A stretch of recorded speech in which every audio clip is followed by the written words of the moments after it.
Hi friends, ಹೇಗಿದ್ದೀರಾ? 2023 October ತಿಂಗಳಲ್ಲಿ ಇಡೀ ವಿಶ್ವವನ್ನೇ ಆಶ್ಚರ್ಯಗೊಳಿಸಿದಂತಹ ಒಂದು ಸರ್ವೆ ರಿಪೋರ್ಟ್ ಹೊರಬರುತ್ತೆ. ಇಟಲಿಗೆ ಸೇರಿದ ಒಂದು ನ್ಯೂಸ್ ಪೇಪರ್ ಕಳೆದ 3 ತಿಂಗಳಲ್ಲಿ ಇಟಲಿಯಲ್ಲಿ ಒಂದೇ ಒಂದು ಮಗು ಕೂಡ ಜನಿಸಿಲ್ಲ ಅಂತ ಪ್ರಕಟ ಮಾಡುತ್ತೆ. ಮತ್ತು 2015 ಫೆಬ್ರವರಿ ತಿಂಗಳಲ್ಲಿ ಇಟಲಿಯ ಒಬ್ಬ ಮಿನಿಸ್ಟರ್ ತಮ್ಮ ದೇಶ ಶೀಘ್ರದಲ್ಲೇ ಕಣ್ಮರೆಯಾಗುತ್ತೆ ಅಂತ ಪಬ್ಲಿಕ್ ಆಗಿ ಹೇಳ್ತಾರೆ. ಆದ್ರೆ ಇದಕ್ಕೆ ಕಾರಣ ಏನಂದ್ರೆ ಇಟಲಿಯಲ್ಲಿ ಮಕ್ಕಳು ಹುಟ್ಟುತ್ತಿಲ್ಲ. ಇಲ್ಲಿ ಕಾಣಿಸ್ತಿರೋ ಈ ಶಾಲೆ ಇಟಲಿಯಲ್ಲೇ ತುಂಬಾ ಫೇಮಸ್ ಆಗಿದೆ. ಇದರ ಹೆಸರು ಕಾಂಪ್ರಿಚರ್ ಕಮ್ಯುನಿಟಿ ಸ್ಕೂಲ್. ಇದರಲ್ಲಿ ಲಕ್ಷಾಂತರ ಇಟಾಲಿಯನ್ ವಿದ್ಯಾರ್ಥಿಗಳು ಓದಿದ್ದಾರೆ. ಆದ್ರೆ ಪ್ರಸ್ತುತ ಈ ಶಾಲೆಯನ್ನ ಕ್ಲೋಸ್ ಮಾಡಿದ್ದಾರೆ. ಆದ್ರೆ ಇದಕ್ಕೆ ಕಾರಣ ಗೊತ್ತಾದ್ರೆ ನೀವು ಖಂಡಿತವಾಗ್ಲೂ ಶಾಕ್ ಆಗ್ತೀರಾ. ಈ ಶಾಲೆಯಲ್ಲಿ ಓದಿಕೊಳ್ಳಲು ಮಕ್ಕಳು ಇಲ್ಲದೆ ಇದ್ದಿದ್ದರಿಂದ 2023ರಲ್ಲಿ ಈ ಶಾಲೆಯನ್ನ ಕಂಪ್ಲೀಟ್ ಆಗಿ ಕ್ಲೋಸ್ ಮಾಡ್ತಾರೆ. ಇಟಲಿಯಲ್ಲಿ ಮೌಂಟ್ ಮ್ಯಾಗ್ರೋ ಅನ್ನೋ ಈ ಗ್ರಾಮದಲ್ಲಿ ಸಾವಿರಾರು ಜನರು ನಿವಾಸಿಸುತ್ತಿದ್ರು. ಆದ್ರೆ ಈ ಗ್ರಾಮ ಕೂಡ ಈಗ ಪೂರ್ತಿಯಾಗಿ ನಿರ್ಮಾನುಷ್ಯವಾಗಿ ಬದಲಾಗಿದೆ. ಈ ರೀತಿ ಕೇವಲ ಇದೊಂದೇ ಗ್ರಾಮ ಮಾತ್ರ ಖಾಲಿಯಾಗಿದ್ರೆ ಯಾರು ಕೂಡ ಇದರ ಬಗ್ಗೆ ಮಾತನಾಡುತ್ತಿರಲಿಲ್ಲ. ಆದ್ರೆ ಇಟಲಿಯಲ್ಲಿ ಇಂತಹ 6,000 ಗ್ರಾಮಗಳು ಖಾಲಿಯಾಗಿವೆ. ಅಲ್ಲಿ ನಿವಾಸಿಸಲು ಒಬ್ಬ ಮನುಷ್ಯ ಕೂಡ ಇಲ್ಲ. ಇಟಲಿಯಲ್ಲಿ ಮಕ್ಕಳಿಗೆ ಜನ್ಮ ನೀಡಿ ಅಂತ ದಂಪತಿಗಳನ್ನ ಪ್ರೋತ್ಸಾಹಿಸಲು 2016 ಸೆಪ್ಟೆಂಬರ್ ತಿಂಗಳಲ್ಲಿ ಇಟಲಿ ಸರ್ಕಾರ ನ್ಯಾಷನಲ್ ಫರ್ಟಿಲಿಟಿ ಡೇ ಅನ್ನೋ ದಿನವನ್ನ ಆಚರಿಸುತ್ತೆ. ಈ ದಿನಾಚರಣೆ ದಂಪತಿಗಳು ಮಕ್ಕಳನ್ನ ಮಾಡೋದಕ್ಕೆ ಸ್ಫೂರ್ತಿಯಾಗುತ್ತೆ ಅಂತ ಎಲ್ಲರೂ ಭಾವಿಸ್ತಾರೆ. ಇಟಲಿಯಲ್ಲಿ ಕಳೆದ 50 ವರ್ಷಗಳಿಂದ ಫರ್ಟಿಲಿಟಿ ರೇಟ್ ಕಡಿಮೆಯಾಗ್ತಿದೆ. 1870ರಲ್ಲಿ ಬರ್ತ್ ರೇಟ್ 5.2% ಅಷ್ಟಿತ್ತು. ಆದ್ರೆ 1970ರಲ್ಲಿ 2%ಗೆ ಕುಸಿಯುತ್ತೆ. ಈ ರೀತಿ ಜನಸಂಖ್ಯೆ ಕಡಿಮೆಯಾಗೋದಕ್ಕೆ ಹಲವಾರು ಕಾರಣಗಳಿವೆ. ಅದರಲ್ಲಿ ಮೊದಲನೆಯದು 150 ವರ್ಷಗಳ ಹಿಂದೆ ಇಟಲಿ ದೇಶ ಪೂರ್ತಿಯಾಗಿ ವ್ಯವಸಾಯದ ಮೇಲೆ ಆಧಾರವಾಗಿತ್ತು. ಆ ಸಮಯದಲ್ಲಿ ಇಟಲಿಯ ಪ್ರಜೆಗಳು ಹೆಚ್ಚು ಮಕ್ಕಳಿಗೆ ಜನ್ಮ ನೀಡುತ್ತಿದ್ರು. ಯಾಕಂದ್ರೆ ಹೆಚ್ಚು ಮಕ್ಕಳಿದ್ರೆ ವ್ಯವಸಾಯದಲ್ಲಿ ಅವರು ಸಹಾಯವಾಗ್ತಾರೆ. ಇದರಿಂದ ಅವರ ವ್ಯವಸಾಯದ ಕೆಲಸ ಈಸಿ ಆಗುತ್ತೆ. ಆದ್ರೆ ಇಟಲಿ ಮಾಡರ್ನೈಸೇಷನ್ ಆದಂತೆಲ್ಲ ಇಟಲಿಗೆ ಕೆಟ್ಟ ದಿನಗಳು ಪ್ರಾರಂಭವಾಗ್ತವೆ. ಸ್ಯಾಲರಿ ಸಿಸ್ಟಮ್ ಬರುತ್ತೆ. ತಿಂಗಳು ಪೂರ್ತಿ ಫ್ಯಾಕ್ಟರಿಯಲ್ಲಿ ಕೆಲಸ ಮಾಡಿದ್ರೆ ಸಂಬಳ ಕೊಡ್ತಾರೆ. ಹೀಗೆ ಇಂಡಸ್ಟ್ರಿಯಲೈಸೇಷನ್ ಪ್ರಾರಂಭವಾದಾಗಿನಿಂದ ದಂಪತಿಗಳು ಮಕ್ಕಳು ಮಾಡೋದಕ್ಕೆ ಆಸಕ್ತಿ ತೋರಿಸೋದಿಲ್ಲ. ಯಾಕಂದ್ರೆ ವ್ಯವಸಾಯದಲ್ಲಿ ಕುಟುಂಬವೆಲ್ಲ ಕೂಡಿ ಸಂಪಾದಿಸುತ್ತಿದ್ದ ಹಣಕ್ಕಿಂತ ಹೆಚ್ಚಿನ ಹಣವನ್ನ ಫ್ಯಾಕ್ಟರಿಯಲ್ಲಿ ಕೆಲಸ ಮಾಡ್ತಾ ಸಂಪಾದಿಸ್ತಾರೆ. 1950ರಲ್ಲಿ ವಿಶ್ವ ಯುದ್ಧ ನಡೆದಾಗ ಅಲ್ಲಿನ ಜನಸಂಖ್ಯೆ ತುಂಬಾ ಕುಸಿಯುತ್ತೆ. ಯುದ್ಧದ ನಂತರ ಇಟಲಿಯ ಜನಸಂಖ್ಯೆ ಸ್ವಲ್ಪ ಚೇತರಿಸಿಕೊಳ್ಳುತ್ತೆ. ಸೋಷಿಯಲ್ ವೆಲ್ಫೇರ್ ಸಿಸ್ಟಮ್ ನ ಇಂಟ್ರೊಡ್ಯೂಸ್ ಮಾಡ್ತಾರೆ. ಈ ಸಿಸ್ಟಮ್ ಅಲ್ಲಿ ಕೆಲವೊಂದು ವಿಚಿತ್ರವಾದ ರೂಲ್ಸ್ ಗಳನ್ನ ಇಡ್ತಾರೆ. ಈ ಸಿಸ್ಟಮ್ ಪ್ರಕಾರ ಇಟಲಿ ಪ್ರಜೆಗಳಿಗೆ ಹುಟ್ಟಿದ ಮಕ್ಕಳು ಪೋಷಕರ ರೆಸ್ಪಾನ್ಸಿಬಿಲಿಟಿ ಆಗಿರೋದಿಲ್ಲ. ಅವರು ಸರ್ಕಾರದ ರೆಸ್ಪಾನ್ಸಿಬಿಲಿಟಿ ಆಗಿರ್ತಾರೆ. ಅವರ ವಿದ್ಯೆಯಿಂದ ಹಿಡಿದು ಆರೋಗ್ಯದವರೆಗೂ ಎಲ್ಲವನ್ನ ಸರ್ಕಾರವೇ ನೋಡಿಕೊಳ್ಳುತ್ತೆ. ಇದರಿಂದ ಇಟಲಿ ದಂಪತಿಗಳಿಗೆ ಹೆಚ್ಚು ಮಕ್ಕಳಿಗೆ ಜನ್ಮ ನೀಡಲು ಯಾವುದೇ ಕಾರಣ ಸಿಗೋದಿಲ್ಲ. ಇನ್ನು ಎರಡನೇ ಕಾರಣ ಏನಂದ್ರೆ ಬ್ಲಾಂಕ್ ರಿಸಿಗ್ನೇಷನ್. ಇಟಲಿಯಲ್ಲಿ ಮಹಿಳೆಯರು ಒಂದು ಜಾಬ್ಗೆ ಜಾಯಿನ್ ಆದಾಗ ಅವರು ಒಂದು ಬ್ಲಾಂಕ್ ಪೇಪರ್ ಮೇಲೆ ಸಹಿ ಮಾಡಬೇಕಾಗುತ್ತೆ. ಇಟಲಿ ಒಂದು ಡೆವಲಪ್ಡ್ ಕಂಟ್ರಿ ಆಗಿರೋದ್ರಿಂದ ಅಲ್ಲಿ 45% ಮಹಿಳೆಯರು ಉದ್ಯೋಗಗಳನ್ನ ಮಾಡ್ತಾರೆ. ಆದ್ರೆ ಇವರು ಜಾಬ್ ಜಾಯಿನ್ ಆಗೋದಕ್ಕೂ ಮುಂಚೆ ಈ ಬ್ಲಾಂಕ್ ಪೇಪರ್ ಮೇಲೆ ಸಹಿ ಮಾಡಬೇಕು. ಯಾಕಂದ್ರೆ ಭವಿಷ್ಯದಲ್ಲಿ ಈ ಮಹಿಳೆಯರು ಪ್ರೆಗ್ನೆಂಟ್ ಆದ್ರೆ ಬ್ಲಾಂಕ್ ರಿಸಿಗ್ನೇಷನ್ ಲೆಟರ್ ತೋರಿಸಿ ಅವರನ್ನ ಜಾಬ್ ಇಂದ ಡಿಸ್ಮಿಸ್ ಮಾಡ್ತಾರೆ. ಇದರಿಂದ ಜಾಬ್ ಮಾಡೋ ಮಹಿಳೆಯರಿಗೆ ಈ ಭಯ ಇದ್ದೇ ಇರುತ್ತೆ. ಒಂದು ವೇಳೆ ಪ್ರೆಗ್ನೆಂಟ್ ಆದ್ರೆ ತಮ್ಮನ್ನ ಜಾಬ್ ಇಂದ ತೆಗೆದು ಹಾಕ್ತಾರೆ.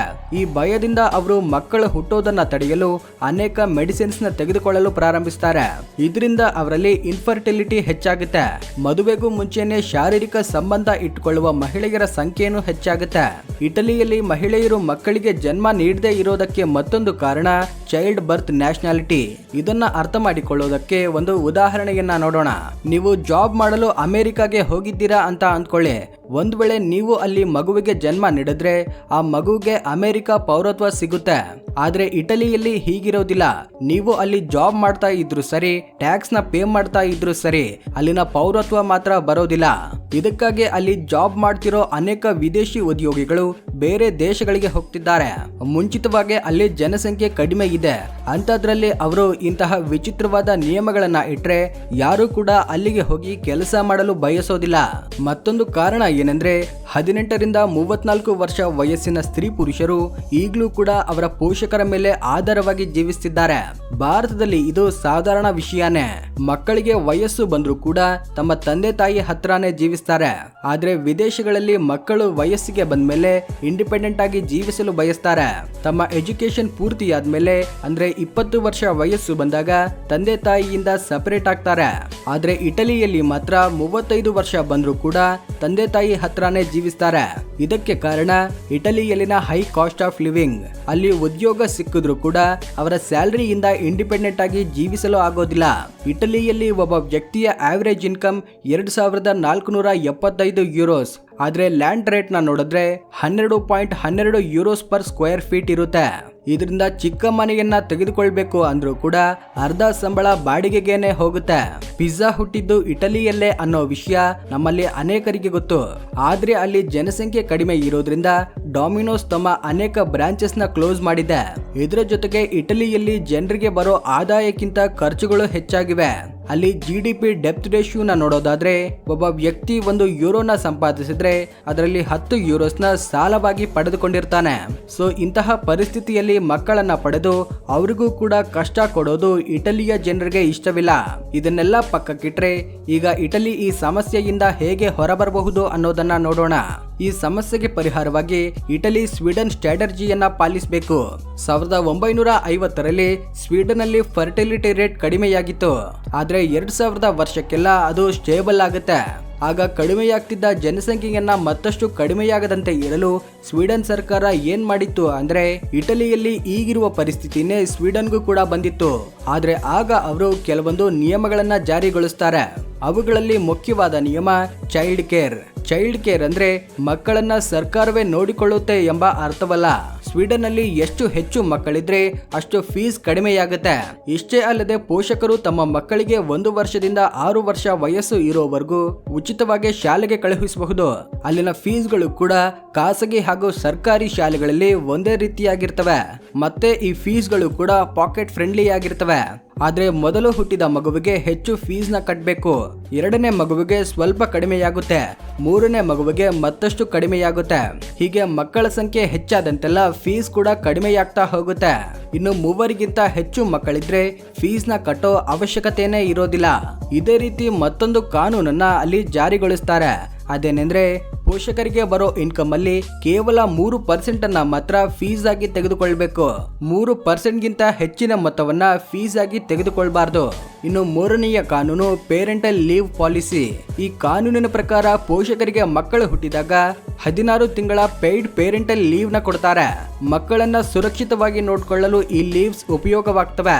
1974ರಲ್ಲಿ ಪ್ರಪಂಚದಲ್ಲೇ ಮೊಟ್ಟ ಮೊದಲ ಬಾರಿಗೆ ಪೇರೆಂಟಲ್ ಲೀವ್ ನ ಕೊಟ್ಟ ದೇಶ ಎಂಬ ಹೆಗ್ಗಳಿಕೆಗೆ ಸ್ವೀಡನ್ ಪಾತ್ರವಾಗುತ್ತೆ. ಇಟಲಿ ದೇಶ ವರ್ಲ್ಡ್ ಮ್ಯಾಪ್ ನಿಂದ ಅಳಿಸಿ ಹೋಗಬಾರ್ದು ಅಂದ್ರೆ ಸ್ವೀಡನ್ ನ ಈ ನಿಯಮಗಳನ್ನ ತಮ್ಮ ದೇಶದಲ್ಲೂ ಜಾರಿಗೊಳಿಸಬೇಕು. ಇಲ್ಲದಿದ್ರೆ ಒಂದಾನೊಂದು ದಿವಸ ಇಟಲಿಯ ಜನಸಂಖ್ಯೆ ಪಾತಾಳಕ್ಕೆ ಬೀಳುತ್ತೆ. ಇಟಲಿ ಹಾಗೂ ಸ್ವೀಡನ್ ದೇಶಗಳ ಈ ಸಮಸ್ಯೆಗಳನ್ನ ನೋಡಿದ್ಮೇಲೆ ನಮ್ಮ ಭಾರತ ಮತ್ತು ಚೀನಾಗೆ ಇಂತಹ ಸಮಸ್ಯೆ ಎಂದೂ ಬರೋದಿಲ್ಲ ಅಂತ ಅನ್ಸುತ್ತೆ. ಇದ್ರ ಬಗ್ಗೆ ನಿಮ್ಮ ಅಭಿಪ್ರಾಯವನ್ನ ಕಾಮೆಂಟ್ ಮೂಲಕ ತಿಳಿಸಿ. ವಿಡಿಯೋ ಇಷ್ಟವಾಗಿದ್ರೆ ಲೈಕ್ ಮಾಡಿ, ಶೇರ್ ಮಾಡಿ. ಈ ರೀತಿ ಮತ್ತಷ್ಟು ವಿಡಿಯೋಗಳನ್ನ ನೋಡಲು ನಮ್ಮ ಚಾನೆಲ್ನ ಸಬ್ಸ್ಕ್ರೈಬ್ ಆಗಿ. Thank you for watching.